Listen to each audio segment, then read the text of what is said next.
If aliens were to look at the Earth through a telescope from far away and analyze our atmosphere, they would find that the dominant element is nitrogen.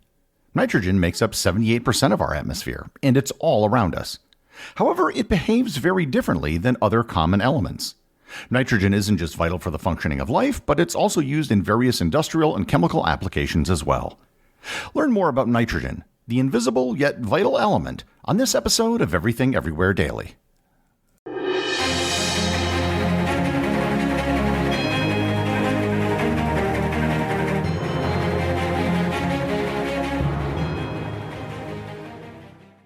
This episode is sponsored by ButcherBox.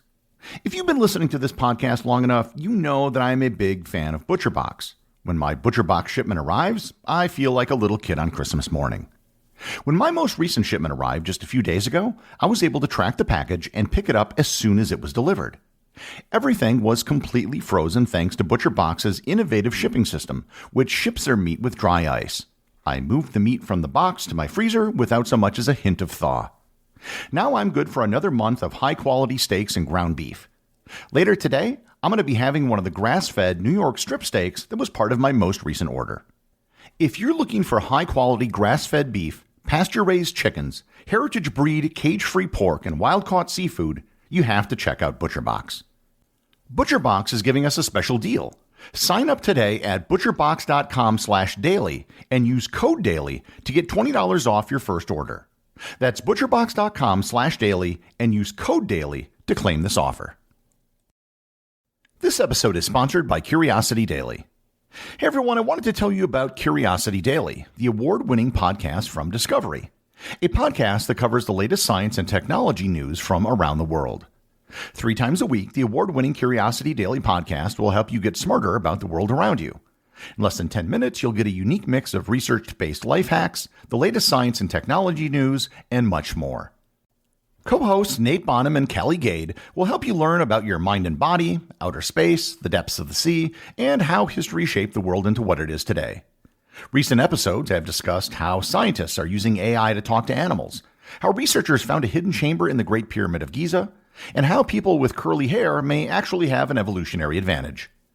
If you're a curious person, and let's face it, if you're listening to this podcast you are, then listen to Curiosity Daily wherever you listen to this show.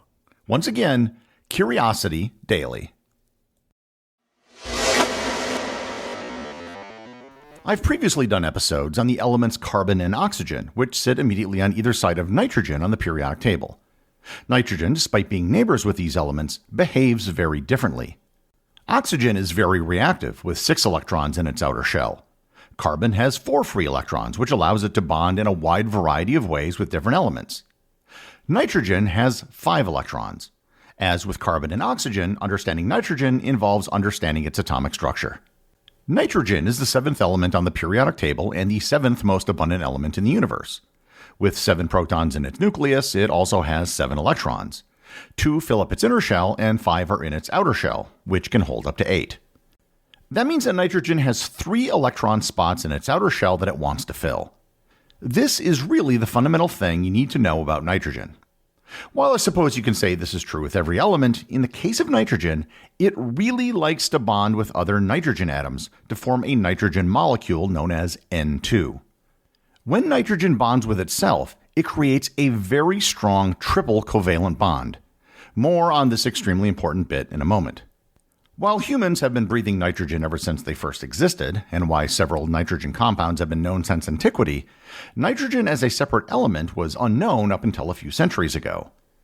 The discovery of nitrogen is usually attributed to the Scottish chemist Daniel Rutherford, who identified a component in air that didn't support combustion in 1772. Rutherford's initial name for this gas was noxious air. Rutherford didn't know that his noxious gas was in fact a separate element. The French chemist Antoine Lavoisier did experiments as well and found out that any living thing subject to an atmosphere consisting of only this gas died. He called it mephitic air. The English word comes from the French word nitrogen, which is a combination of nitre, which comes from the French word for saltpeter, and gen from the Greek word for creation, as in Genesis. As I noted in the introduction, nitrogen is the overwhelmingly dominant gas that makes up our atmosphere. 78% of the air you breathe is made up of nitrogen in molecular form. However, because the atoms in a nitrogen molecule are bound so tightly with each other, for the most part, nitrogen acts like an inert gas. It doesn't react with much because it's so hard to break apart the bonds within a nitrogen molecule. The inertness of nitrogen molecules does have its uses. Nitrogen is one of the most commonly used gases used for preserving items. You pump in nitrogen to displace oxygen, and whatever it is you're trying to preserve will last longer without any oxygen to react with. This is most commonly done with food. Many incandescent light bulbs are filled with nitrogen, so the filaments inside don't quickly combust in the presence of oxygen. Nitrogen is cheap and abundant, so it's preferable in most applications to truly inert gases such as argon or helium. However, as I also mentioned in the introduction, nitrogen is vital for life. Every amino acid, and hence every protein molecule, has to contain nitrogen. If so much of nitrogen is tightly bound up with itself in the form of nitrogen molecules in the air, how do life forms get access to nitrogen? This is done through a process known as nitrogen fixation. Nitrogen fixation is a crucial biological process that converts atmospheric nitrogen gas into ammonia or other nitrogen compounds that plants and other organisms can use. Plants and animals cannot process atmospheric nitrogen molecules directly. They require it to be done by other means. One way in which nitrogen is fixated, although it doesn't account for much nitrogen fixation, is via lightning. Lightning strikes carry enormous amounts of energy that can break apart the nitrogen bonds and allow nitrogen to bond with oxygen to form nitrogen oxides. However, the vast majority of nitrogen fixation on Earth is done via single-celled organisms such as bacteria and archaea. These microbes are known as diazotrophic, and they're able to convert molecular nitrogen into usable forms via a class of enzymes known as nitrogenases. There are two types of diazotrophic microbes. The first are those that live free in the soil. They are not symbiotically attached to any plants, but the nitrogen that they fixate is usable by any plants that happen to be nearby. The other type are those that have symbiotic relationships with plants. Bacteria such as Rhizobium and Bradyrhizobium form symbiotic relations with specific plants, often legumes such as soybeans, peas, and clover.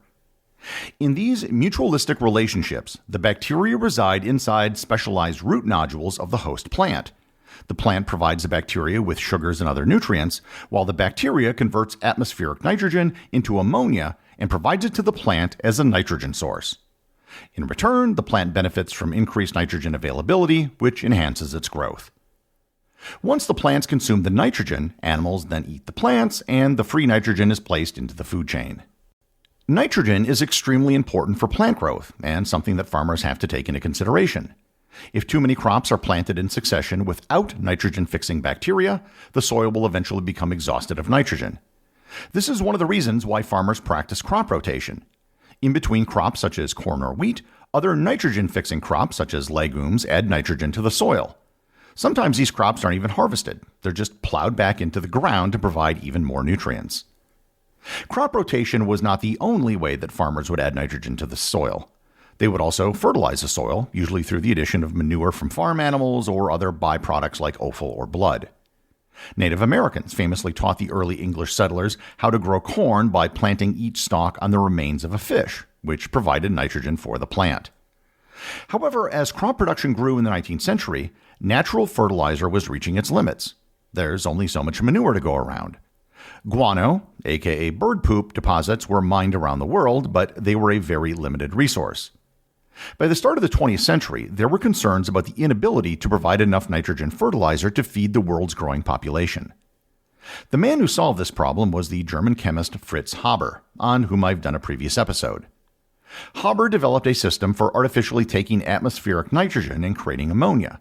In 1909, he was able to perform a laboratory demonstration that could produce drops of ammonia at the rate of about 125 milliliters or 4 fluid ounces an hour. Haber sold his invention to the German chemical company BASF, who in turn gave Carl Bosch the assignment of scaling up the process so ammonia could be produced at an industrial scale. Now known as the Haber-Bosch process, it resulted in the creation of enough artificially fixated nitrogen that eliminated concerns about the ability to have enough fertilizer to feed the world. Both Fritz Haber and Carl Bosch were awarded Nobel Prizes for their work. While nitrogen is vital for agricultural crops, it's possible to have too much of a good thing. When nitrogen fertilizer runs off of agricultural land, it can leach into the water supply and result in what is known as eutrophication. Eutrophication is when a body of water becomes saturated with minerals and nutrients, particularly nitrogen. This can result in algae blooms, which can deplete the oxygen in the water and kill off most of the life forms that live in it. While nitrogen fertilizer is an important use of nitrogen, it is far from the only one. In many specialty cases, tires are often inflated with pure nitrogen instead of air. Oxygen can be reactive, and moisture in the air can cause excessive expansion and contraction due to temperature. Race cars and airplanes will often inflate tires with nitrogen to solve these problems.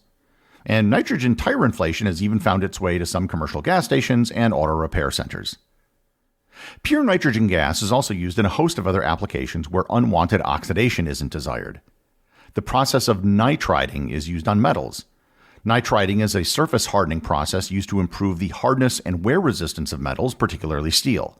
It involves the diffusion of nitrogen into the surface layers of metal. Nitrogen is also used in some fire suppression systems in lieu of carbon dioxide as well. In the 19th century, one of the first artificial chemical creations using nitrogen was nitroglycerin. It is an extremely highly volatile explosive that was used as the basis for dynamite, which will be the subject of a future episode. One of the most important industrial and commercial uses of nitrogen today is liquid nitrogen. Nitrogen has a boiling point that can be achieved relatively easy with commercial equipment. It will liquefy at negative 196 degrees Celsius, negative 320 degrees Fahrenheit, or 77 Kelvin. Liquid nitrogen can be used for medical purposes, for the removal of warts and other skin lesions. I actually had this procedure performed on me when I was really young, and I had a wart on my hand. They injected a topical anesthesia, froze the offending wart with liquid nitrogen, which caused the area to eventually shrivel and die. Liquid nitrogen is sometimes used on metal parts to shrink them a tiny amount so that they can fit better together and then expand when they get warm. Many high-end classical musicians give their instruments cryogenic treatments. The process of making an instrument can result in microscopic fractures in the metal.